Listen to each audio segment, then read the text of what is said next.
Monsieur le Premier ministre, Monsieur le Président du Haut Conseil du dialogue social, Mesdames et Messieurs les représentants du corps diplomatique, Monsieur le facilitateur général du dialogue, Mesdames et Messieurs les honorables députés, Messieurs et Madame les participants, en vos rangs, titres, grades et qualités.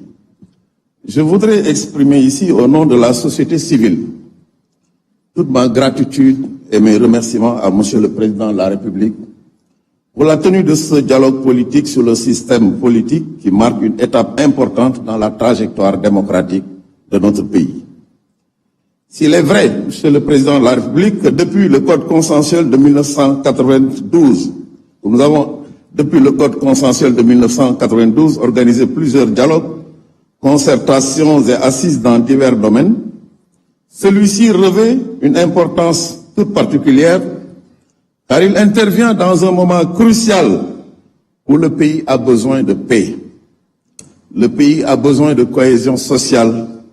Le pays a besoin de stabilité politique afin de relever les défis économiques, sociaux et sécuritaires dans un monde en pleine mutation et dans une sous-région en proie à des menaces de toutes sortes. La société civile, fidèle à sa mission de régulation du jeu politique, s'est investie pleinement pour la réussite de ce dialogue en prenant plusieurs initiatives. Beaucoup d'organisations de la société civile, dans leur diversité, ont organisé des démarches de médiation en direction des acteurs politiques pour les amener à participer donc au dialogue national.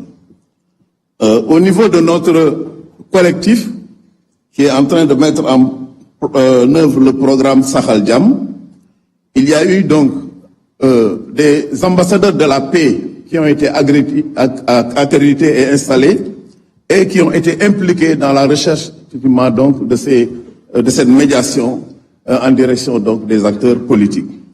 Nous avons également en direction des organisations de femmes, de jeunes et de personnes handicapées mené donc des démarches et des initiatives afin de contribuer à une appropriation la plus large possible de ce dialogue par tous les segments de notre société. Donc nous avons des attentes, Monsieur le Président de la République, par rapport à ce dialogue. Et ces attentes, aujourd'hui, ce sont que les conclusions issues de ce dialogue donc national soient vraiment donc appliquées vraiment dans toute sa rigueur.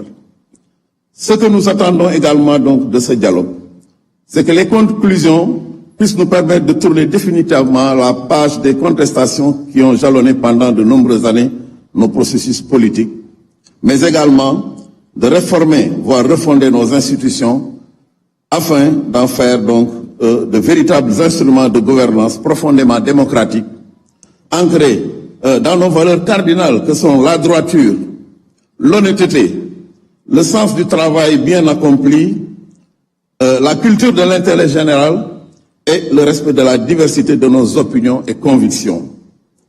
C'est en nous inscrivant durablement dans cette trajectoire, dans également le Jubal Jubanti, théorisé par son Excellence Monsieur le Président de la République, que nous y arriverons. Puisse ce dialogue inclusif porter les fleurs de nos espoirs et de nos espérances pour faire éclore dans notre cher Sénégal la réconciliation et la concorde. Avant de terminer, je voudrais, Monsieur le Président, lancer un plaidoyer en faveur de la société civile.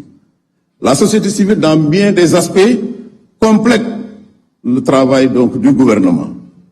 Je pense que la société civile, donc de ce point de vue, est un partenaire privilégié. Et nous demandons à ce que la société civile soit vraiment institutionnalisée dans notre pays et qu'il puisse donc bénéficier donc du soutien de l'État. Parce que dans les domaines donc de la santé, du développement, bref, dans plusieurs domaines, la société civile intervient pour compléter les actions donc de l'État. C'est un plaidoyer fort vraiment que je tenais quand même au nom de toute la société civile à vous transmettre, Monsieur le Président de la République. Donc je vous remercie de votre aimable attention.